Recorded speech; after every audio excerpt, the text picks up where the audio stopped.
संबोधित बच्चों, माताओं, बहनों,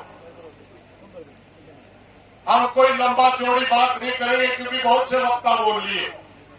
सिर्फ एक विषय के ऊपर गौर करने के लिए मैं आप लोगों से बोल रहा हूं। पिछला विधानसभा का सत्र चल रहा था, पूरा विपक्ष मुख्यमंत्री से सवाल कर रहा था कि मुख्यमंत्री जी आप खेल मंत्री का इस्तीफा क्यों नहीं लेते। विधानसभा के अंदर ऑन फ्लोर मनोहर लाल जी ने साफ इनकार कर दिया कि हम इस्तीफा नहीं लेंगे। इसका कारण क्या है? इस गहराई से सोचने की बात है कि एक जमाना था अगर कोई बहू व्यक्ति के ऊपर गलत नजर गांव में रखता था, उसका देश निकाला कर दिया जाता था, उसका मुंह काला करके बाहर निकाल दिया जाता था। मगर आज प्रदेश का मुख्यमंत्री उसको बर्खास्त करने के लिए भी तैयार नहीं है। क्यों? क्योंकि हमारे अंदर ताकत नहीं रही, हमारा भाईचारा नहीं रहा। हमें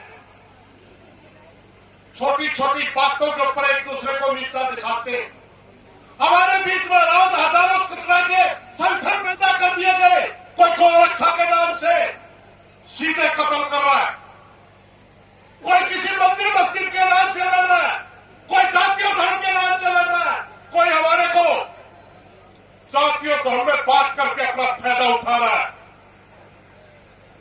जो हमारे एनर्जी के बच्चे जो लड़ने की इच्छा रखते हैं, उनको बहका करके अलग अलग संगठनों में बांट दिया जाता है। पिछले दिनों हमने देखा किसान आंदोलन में बहुत से बच्चे हमारे समाज के लड़ने के लिए निकले, मगर हमारे जैसे लोगों ने ही अपने अपने उनको बांट लिया, ये तेरा ये मेरा। और उनमें आधे से ज्यादा बाबा रामदेव के नाम से, आधे से ज्यादा किरण गोविंदाचार्य के नाम से, आधे से ज्यादा आरएसएस के लोगों के नाम से सरकार चलाते, फिर भी हम नहीं समझते। अगर हमारी ताकत बिखर गई, अगर सर छोटू राम के परिवार में पैदा होकर के हम एक लाइन नहीं समझे, डॉक्टर अम्बेडकर के देश में पैदा होकर के एक लाइन नहीं समझे, दोनों महापुरुषों ने एक ही संदेश दिया था कि अगर हजारों साल तक दलितों में गुलामी होगी, उसका कारण था पाखंडवाद। अगर हमारे को कोई डांटता जातियों में और हमारे को ये दिन देखना पड़ता है, तो उसका भी सबसे बड़ा कारण है कि हमें धार्मिक ज्यादा बढ़ के खड़े हो गए। छोटू राम ने कहा था मंडी और फंडी से बचना है, हमने अपने महापुरुषों का संदेश छोड़ दिया। साथियों, मैं सिर्फ एक प्रार्थना करना चाहूंगा, आप लोगों से नहीं, आप घर से निकलते हैं लड़ने के लिए। मेरी प्रार्थना है खाप प्रधानों से, मेरी प्रार्थना है जो बुद्धिजीवी तबका है हमारे समाज का उससे कि आरएसएस से बड़ा हमारा कोई दुश्मन नहीं है। अगर एक नंबर का दुश्मन को मारना है तो हमें छोटे दुश्मनों को छोड़ना पड़ेगा। हमने फासिस्टवादी ताकतों से लड़ने के लिए एक दूसरे की ईगो से ऊपर होना पड़ेगा। और इसी एकता के तहत आज समय का अभाव है, मास्टर जी बोल भी गए बीच में, इसी के तहत हम पूरे हरियाणा के वैज्ञानिक साथियों से प्रार्थना करना चाहेंगे।